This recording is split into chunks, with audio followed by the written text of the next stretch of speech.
questo inverno atipico, con la temperatura dell'acqua che sfiora i 10 gradi, oltre 200 persone hanno partecipato all'ormai tradizionale tuffo di Capodanno sul mare di Jesolo, nel tratto di arenile compreso tra Piazza Brescia e Piazza Mazzini.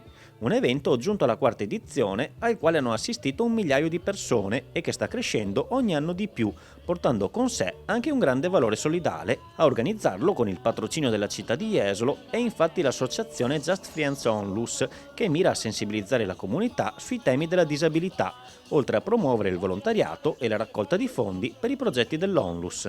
Just Friends promuove la solidarietà e volontariato e facciamo un po' di tutto quello che possiamo dentro le nostre possibilità per i ragazzi del nostro territorio, portatori di malattie rare e disabilità. In queste occasioni si può fare del bene e anche divertirsi contemporaneamente. Il bene ti fa stare bene, quindi siamo davvero felici. Sindaco, intervista a freddo oggi, com'è andato questo tuffo di Capodanno? È andato benissimo, un po' più freddo dello scorso anno, però molto bene perché abbiamo tantissimi partecipanti che ci hanno aiutato a sostenere i progetti benefici e soprattutto tanto pubblico, quindi un buon inizio 2024 per Jesolo. Auguri a tutti gli isolani e chi non c'è qua speriamo di vedervi l'anno prossimo, perché come potete vedere è un'occasione fantastica che crea comunità, è questo che cerchiamo di fare, comunità.